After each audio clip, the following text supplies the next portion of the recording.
I will never forget the day the sky broke. Not tore, not cracked, it shattered as if the heavens themselves were made of fragile glass struck by an unseen hand. One moment the world was ordinary merchants haggling in the markets, children laughing in the courtyards, workers unloading the last cargo from the docks. The next moment everything was drenched in violet light, the kind that makes your heart beat too fast because you know you were never meant to see it. It wasn't just the sky that broke that day.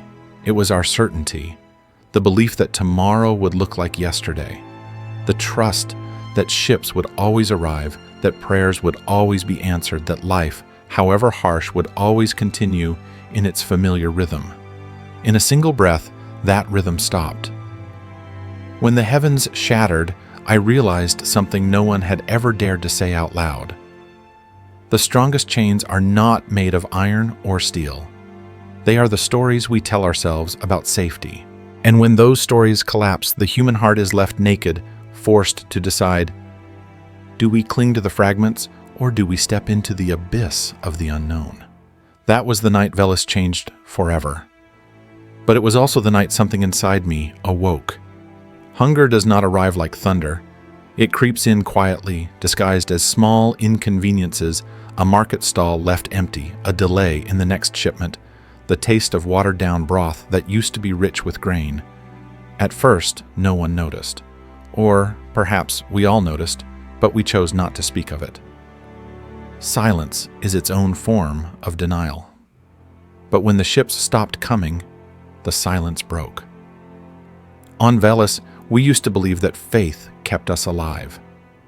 The priests preached it every day. The Emperor protects the saints, intercede, the light will always guide us. Yet, when the docks went quiet, when the orbital elevators froze mid-transit, when the last vessel left without promise of return, it wasn't faith that people searched for. It was bread. It was water. It was a sign that tomorrow's children would not cry with empty stomachs. Markets once alive with color turned into battlegrounds of suspicion. Merchants who used to weigh food with open hands now hid their stockpiles behind shuttered stalls. Coins no longer bought grain. Favors, threats, or blood did. I remember an old woman, her back bent with age, her hands trembling as she offered a wedding band for a sack of root vegetables. The merchant refused, his eyes hollow.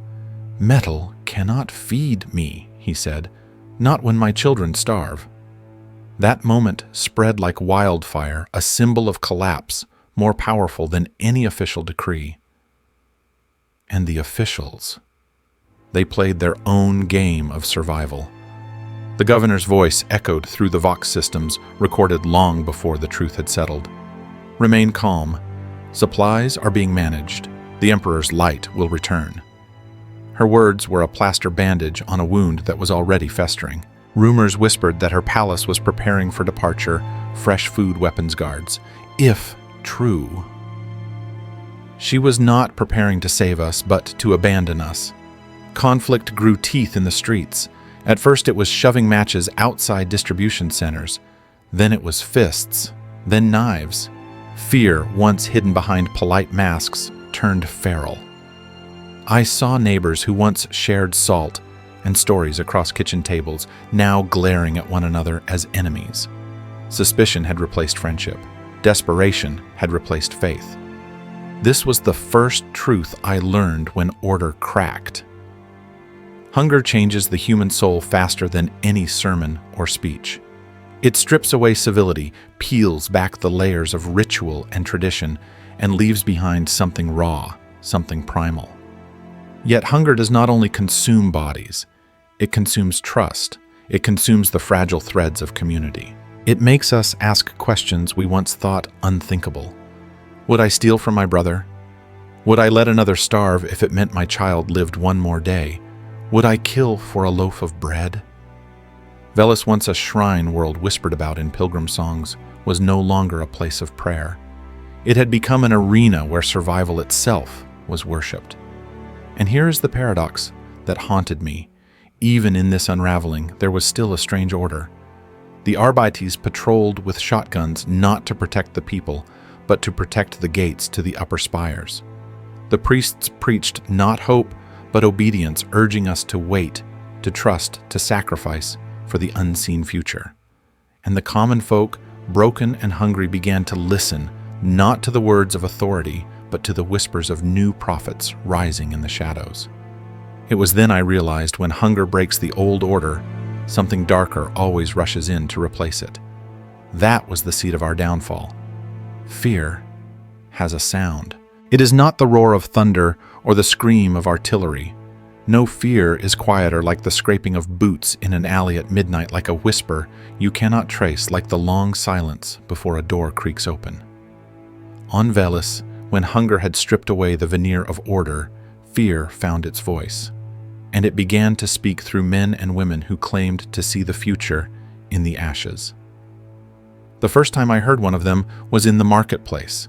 A man in tattered robes, his face gaunt, eyes wide with a fire that no starvation could quench.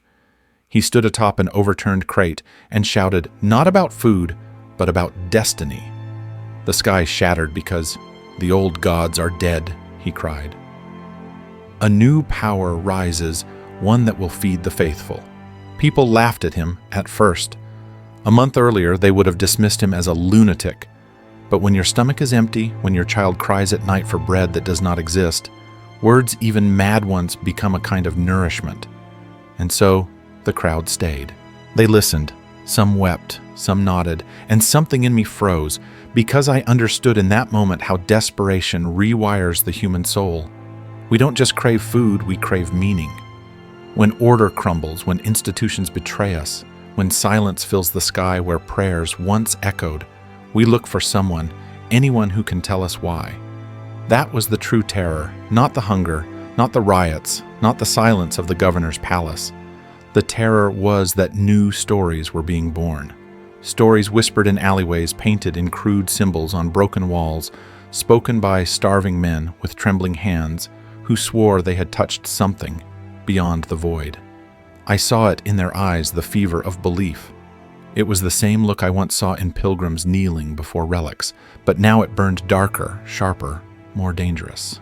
And I began to ask myself, what is more dangerous to a starving people, an empty stomach or a story that promises to fill it? As the weeks stretched on, these whispers grew teeth. The prophets multiplied. Some preached salvation, others vengeance. Some promised miracles if we abandoned the emperor and bent our knees to new nameless powers. Others spoke of fire, cleansing the weak of strength, becoming the only law.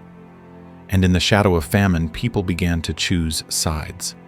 That was when the first killings began. Not for bread, not for water, but for belief.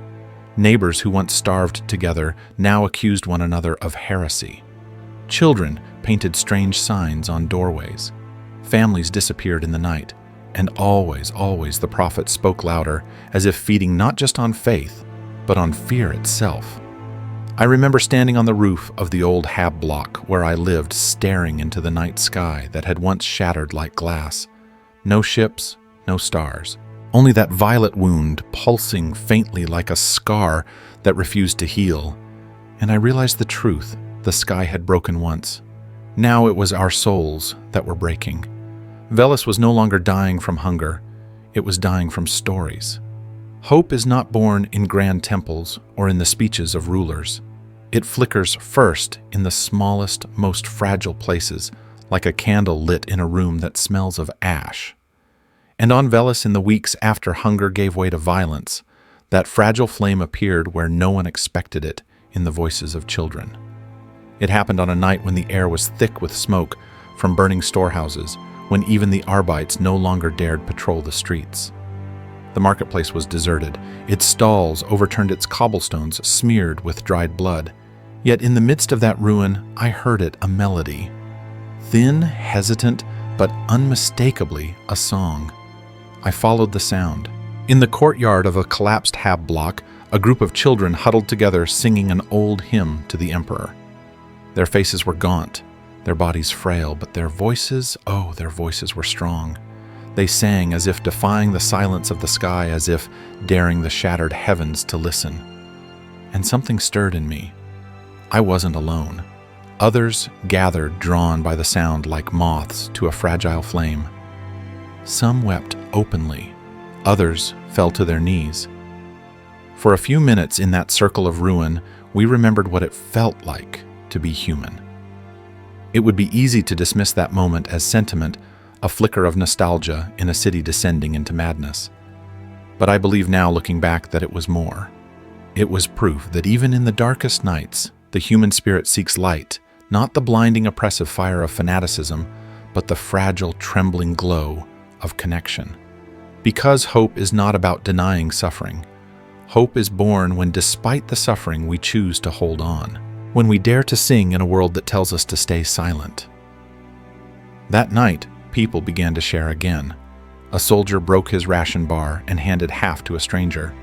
A mother who had hoarded scraps for her own passed bread to a child not her own. Tiny gestures, barely enough to survive on, but enough to remind us that survival could still mean more than clawing at each other's throats. For the first time since the sky shattered, I believed we might endure. Not because the famine was ending, not because the prophets had been silenced, but because something more powerful than fear had taken root, the memory of who we were before the world collapsed. And yet, I must be honest, even in that fragile moment, shadows loomed. The prophets did not vanish. The soldiers still patrolled. Hunger still gnawed. The violet scar in the heavens still pulsed like a wound that refused to heal. But now there was a counterweight, however fragile, a whisper of defiance, a seed of resilience. Perhaps that is what hope always is, not a solution but a refusal to surrender completely, a refusal to let the abyss have the final word. That night, as I lay on the cold stone floor, listening to the children's hymn echo faintly in my memory, I realized something simple, something profound. The sky may have broken. The order may have collapsed. But as long as we could sing, even with empty stomachs and trembling hands, we were not yet defeated. Freedom does not arrive with trumpets. It comes in whispers, in bargains, and in stains you can never wash away. On Veles, when the first rumors of escape spread, they were not shouted in the streets, but murmured in the corners of ruined taverns, in alleys reeking of rot, and in the silence between desperate prayers. The blockade had starved us for months. Every day, more bodies lined the gutters, their faces hollow masks of hunger. Every night, the prophets screamed louder, demanding sacrifices to appease a sky that no longer answered. Yet, beneath all that despair, a question began to pulse like a heartbeat. What if there was a way out? At first, no one believed it. Whispers of smugglers who claimed to know hidden tunnels beneath the old manufactorums, relics from when Veles still produced weapons for distant wars. Tunnels that, if followed far enough, led beyond the blockade into caverns where food caches and stolen medici supplies lay untouched. Too good to be true, like rain promised in a desert. And yet, hunger makes believers of us all. I remember the first time I saw the so-called guides. They were not saints or soldiers, but gaunt men and women whose eyes had already seen too much.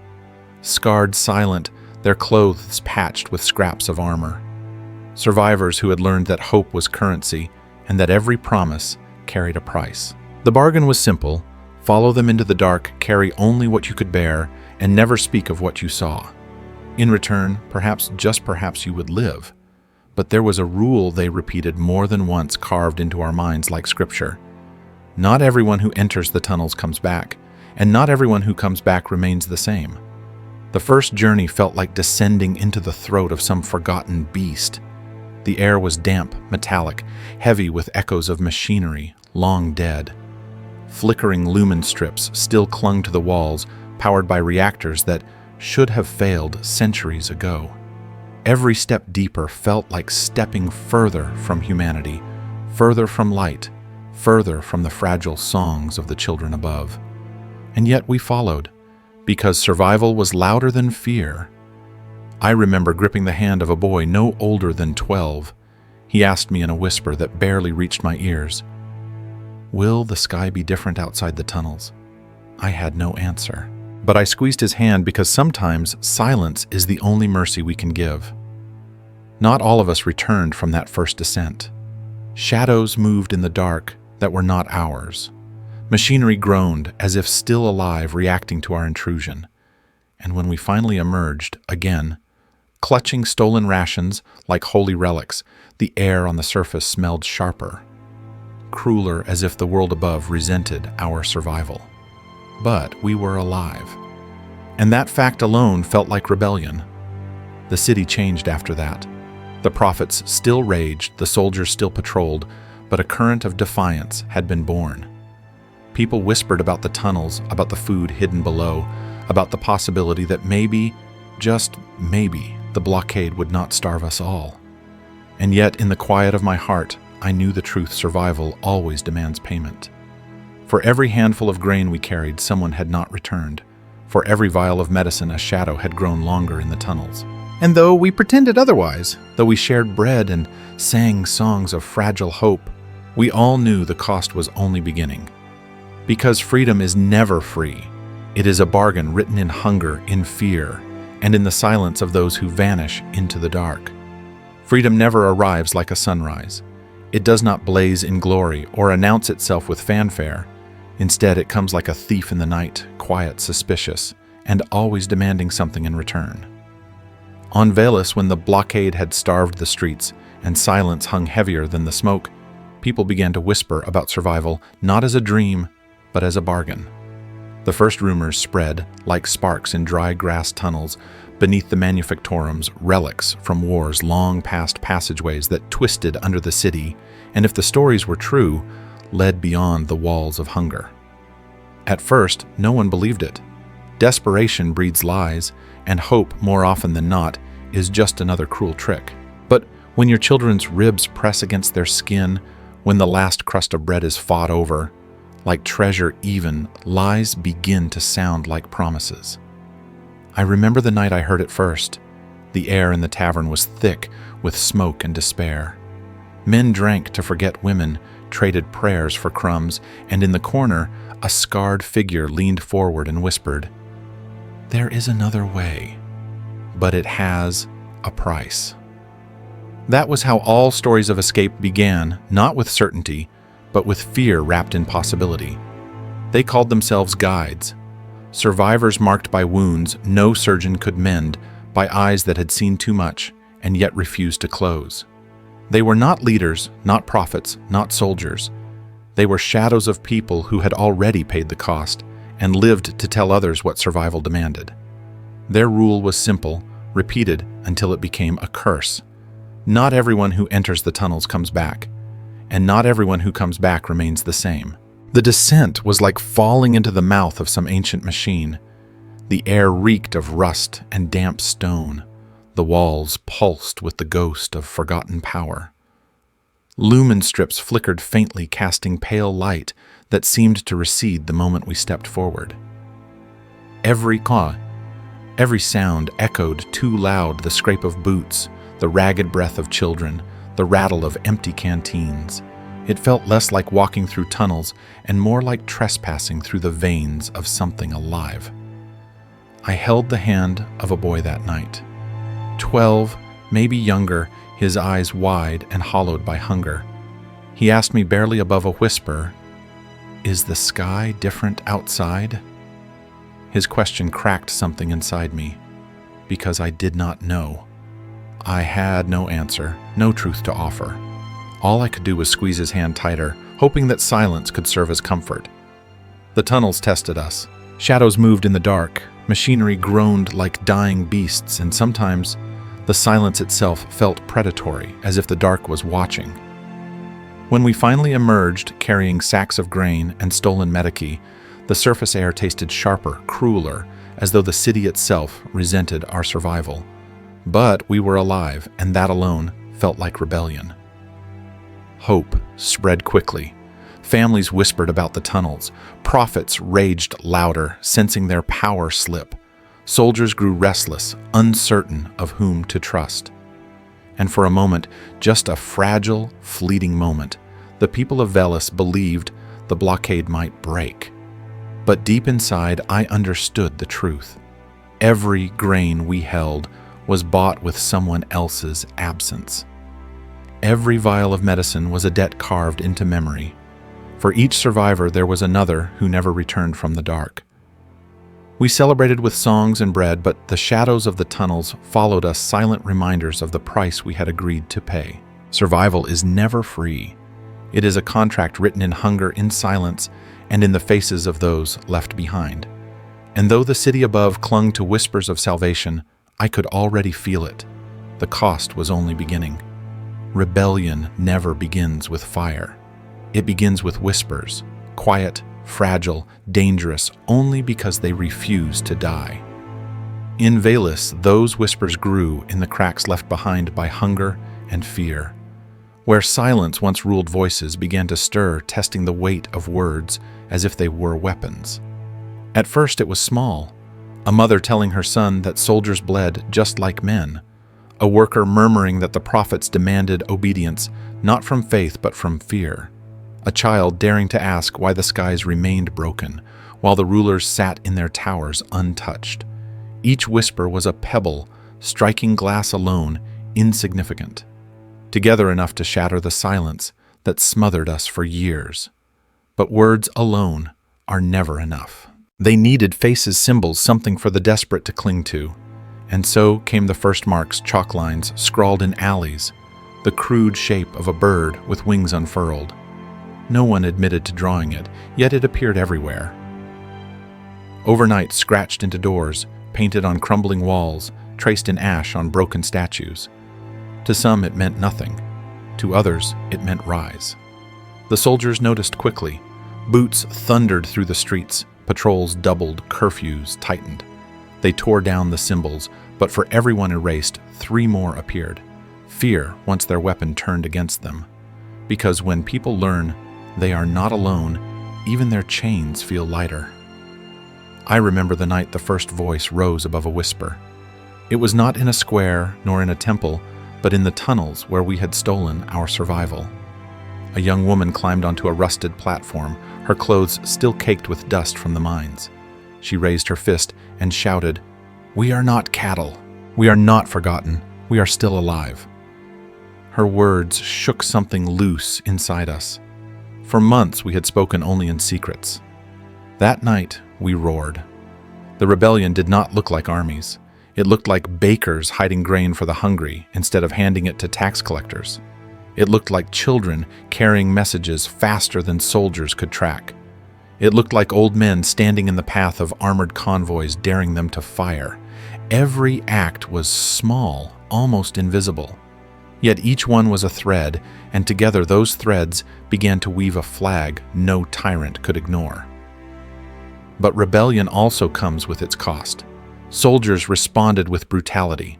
Families disappeared in the night. Tunnels collapsed, not by accident, but by design. The city echoed with screams, muffled behind bolted doors. For every whisper that grew into a voice, another was silenced forever. And still, the bird kept appearing, its wings stretching wider each day. I carried the weight of 2 truths then. The first rebellion was no longer a possibility, but a reality. The second rebellion was no longer survival, it was sacrifice. Hope had teeth now, and it demanded blood. There was a moment that etched itself into my bones. We stood in the marketplace surrounded by soldiers, demanding names. The crowd trembled, but no one spoke.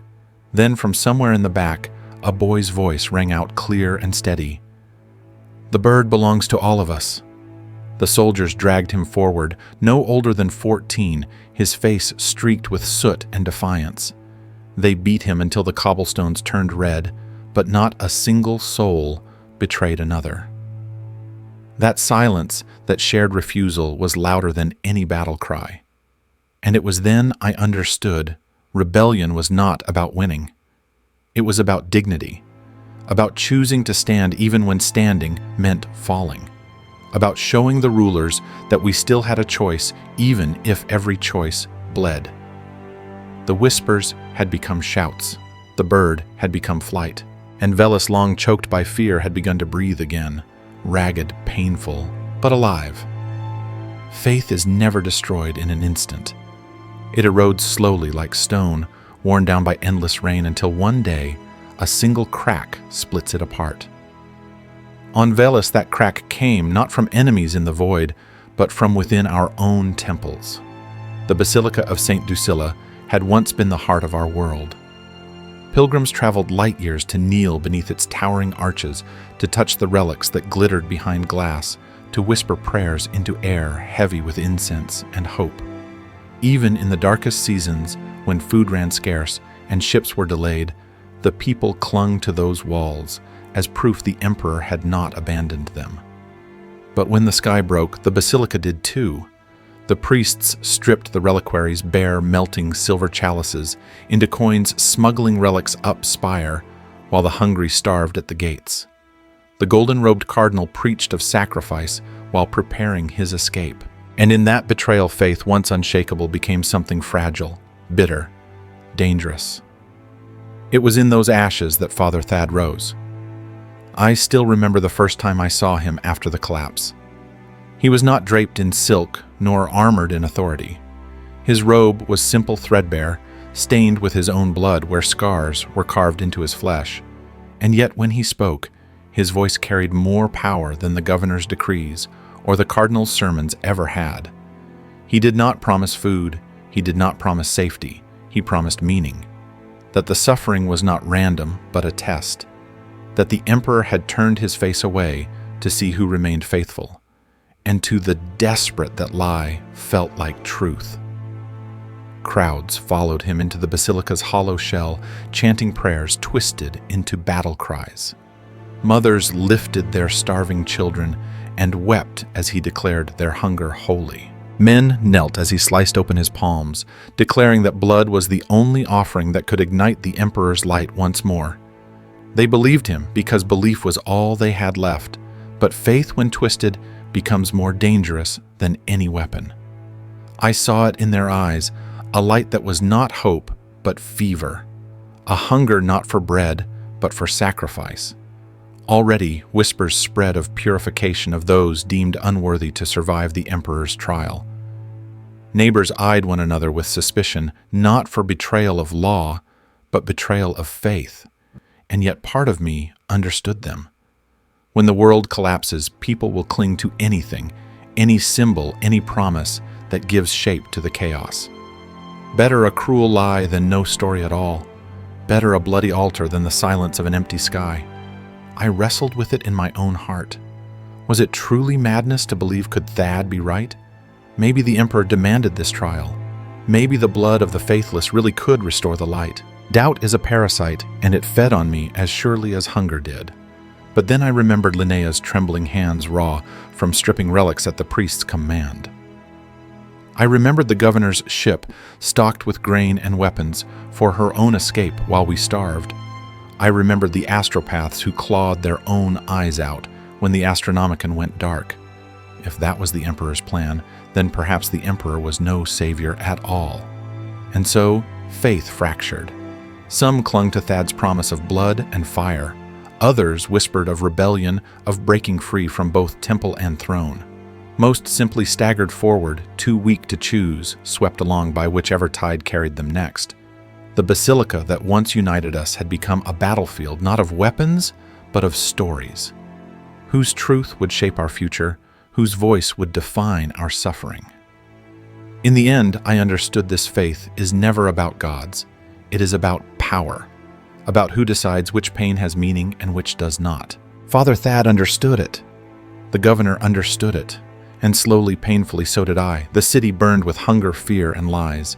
But from those ashes, something else stirred. Not faith, not obedience, but the first sparks of defiance.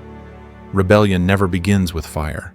It begins with whispers, a word traded in the shadows, a look shared between those who dare to doubt a question asked too quietly to be punished, until one day those whispers grow into a roar.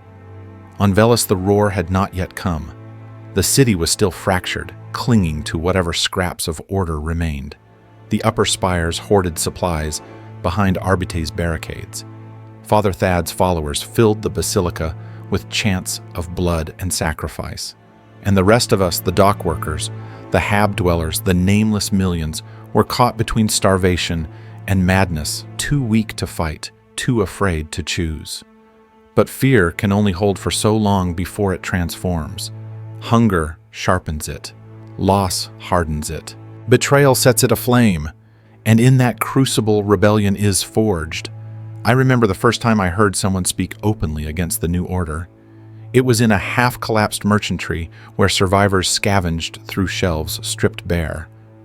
A man, little more than skin stretched over bones, raised his voice above the silence. If the Emperor has abandoned us, then we must save ourselves. The words were shocking heresy by every law of the Imperium, but no arbites came to drag him away, no priest to condemn him. Only nods from hollow faces, eyes burning with a dangerous kind of agreement. That was the moment I realized something was changing. Faith had cracked, but out of that fracture grew something new. Not obedience, but defiance.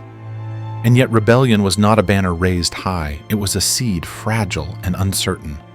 People carried it in secret hidden caches of food, stolen weapons passed from hand to hand, signals scratched into walls to mark safe routes and hidden havens.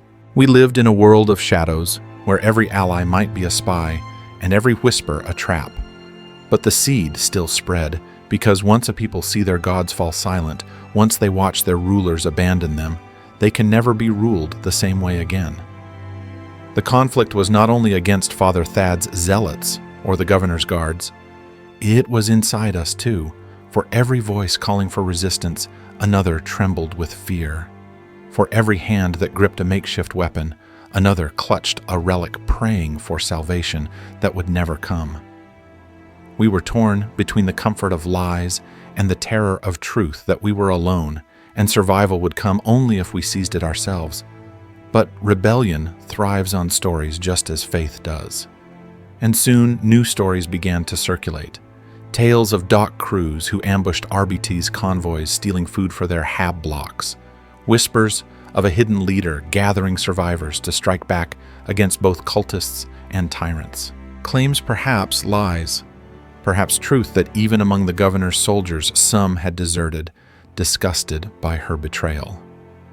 Each story spread like sparks in the dark, too small to light the world, but enough to ignite hope in hollowed-out hearts, and hope even when fragile is contagious. Yet rebellion comes with a price. For every spark of defiance there is retaliation. I saw it myself one night when Father Thad's zealots stormed a block rumored to shelter dissenters. They dragged men, women, even children into the square, branding them with hot iron as unfaithful. Some they executed, others they took away. No one ever saw them again. I remember Linnea's face in that moment, pale, trembling, but not with fear. With fury. Her faith in the Emperor was gone, but in its place something fiercer was born, the refusal to bow to monsters wearing holy robes. She whispered to me, her voice steady despite the tremor in her hands, "If they will kill us for resisting, then we must resist loudly enough to make it matter." And so rebellion grew not as a single army, but as countless small flames. Hab blocks turned into fortresses. Workers armed themselves with tools reforged into weapons. And those of us who still remembered the docks, the warehouses, the tunnels beneath the city, we began to imagine that maybe, just maybe, we could carve out a sanctuary, a place where defiance could grow into survival. The seeds had been planted. The soil was watered with blood. And though no one dared say it aloud, we all knew the truth. The next step would not be whispers. It would be war. Every act of defiance carries a price. Sometimes it is paid in blood, sometimes in trust, and sometimes in the slow erosion of one's own humanity. By the 9th day after the sky broke, Velis no longer resembled the shrine world it once had been. The basilica burned like a blackened torch. The governor's spires shone with stolen light, while the streets below drowned in darkness. Father Thad's zealots roamed freely, chanting their twisted hymns, while gangs armed with desperation patrolled what little territory remained. But in that chaos, rebellion was born. It began small. a stolen crate of grain smuggled past RBT's checkpoints. A squad of zealots ambushed in an alley, their torches extinguished their weapons claimed, a barricade that held for one night against overwhelming numbers. These acts did not topple regimes or silence zealots, but they proved something far more dangerous than victory. They proved resistance was possible. And possibility is a weapon stronger than any blade. I remember the night our Hab block voted to join the resistance. We gathered in the maintenance hall, 100 faces lit by a single lumen globe. Hunger had hollowed our cheeks, but in our eyes burned a light I had not seen since before the sundering. The arguments raged for hours. Some begged for caution, others for surrender. But in the end, a single truth won if death was certain. Either way, better to die with our fists clenched than our knees bent. That was the night Linnea stood before them, all holding St. Ducilla's medallion high, and said words that seared themselves into memory. They took our faith, they took our food, they will take our lives, but they cannot take our choice. And tonight, we choose to fight. The hall erupted in cheers, ragged and weary, but real. For the first time, fear was not the only sound that filled our block. But rebellion is not victory. It is the first step into a greater darkness. And darkness always strikes back. Within days, the Arbites retaliated. They stormed blocks suspected of sheltering dissenters, dragging men and women into the streets as examples. Zealots offered their own form of justice, branding captives unfaithful before sacrificing them in their grotesque rituals. Even among us, suspicion festered. Who could be trusted? Who was a spy? Who would break under torture and betray the rest? I watched neighbors who once shared meals now point fingers at one another. I saw friendships unravel under the weight of fear. And in the deepest hours of night, I heard questions whispered that no one dared ask aloud. Were we truly rebelling for freedom, or had we already become the monsters we hated? The first great act of rebellion came on the 11th day.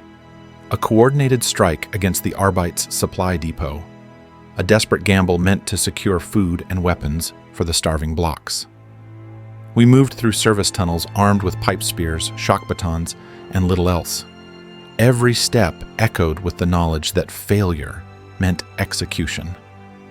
I can still see the depot doors bursting open, the startled Arbites scrambling for their weapons.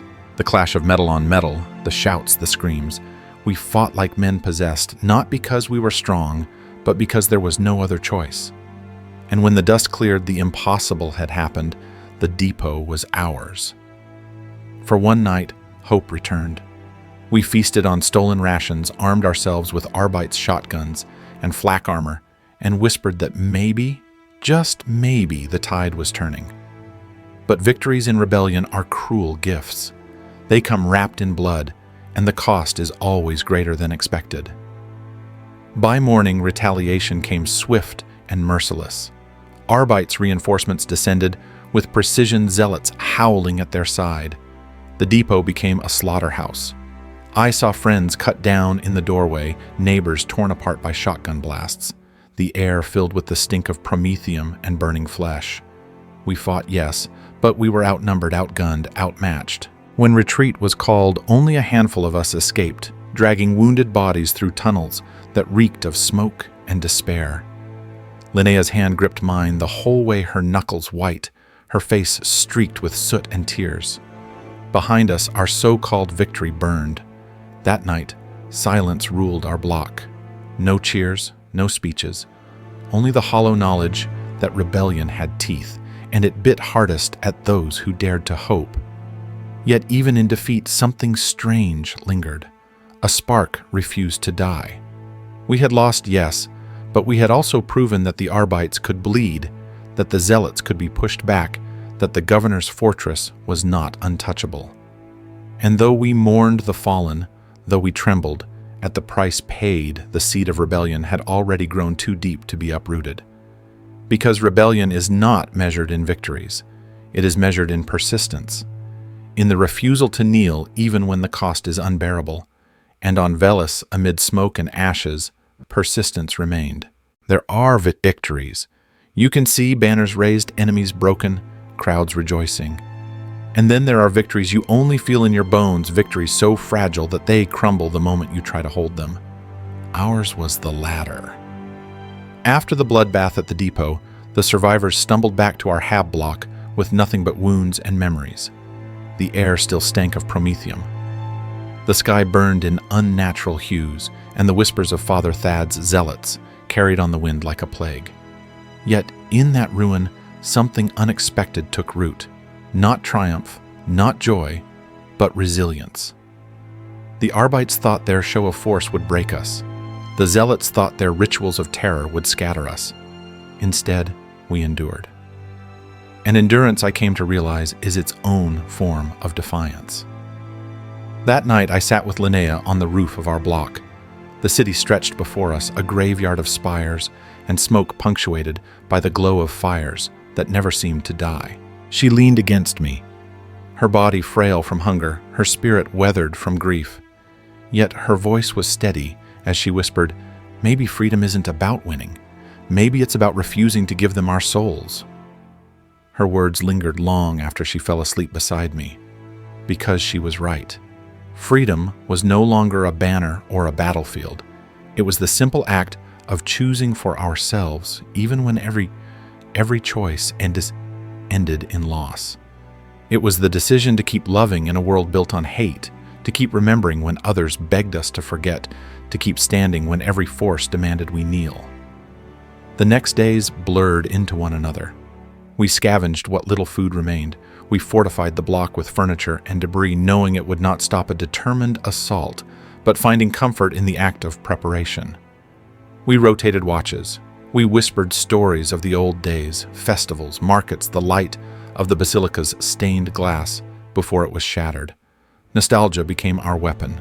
Memory became our rebellion. And then came the message. It arrived through the broken Vox unit Carrick had once repaired with shaking hands, static at first, then a voice, faint and strained but unmistakably human. "If you hear this, hold on. Survivors, hold on. Help is coming. No name, no source, just that desperate promise." The hall erupted with murmurs. Some clung to the hope as if it were scripture. Others dismissed it as a cruel trick, but whether truth or lie, the message did something powerful. It reminded us that we were not entirely alone, that somewhere, someone still cared enough to speak into the void. For the first time since the sky broke, I saw children smile. I saw neighbors clasp hands without suspicion. I saw Linnea lift her head, her eyes no longer clouded entirely by despair. Of course the hope was dangerous. It made us visible. It drew the zealots like moths to flame. Their chants grew louder outside our block, promising salvation through blood. Their fires burned closer each night, painting our walls with red shadows. But even as fear closed in, hope kept us rooted. Because survival without hope is merely existing, and even a false light can show you the path forward. On the 15th night, as the city crumbled around us, Linnea placed the medallion of Saint Drusilla into my hands again. "Keep it safe," she said, her voice soft but firm. "Not because it will save us, but because it reminds us of who we are." I didn't argue. I simply held it, feeling its weight, its cold surface warming against my skin. It was no longer a relic of faith. It was a relic of memory, of choice, of defiance. And so, amid ashes, amid hunger, amid the certainty of more battles to come, we discovered a strange truth. Sometimes the greatest freedom is not in escape, but in refusing to be unmade by the fire. We had not won. We might never win, but we had endured. And that endurance, fragile as it was, felt like victory enough.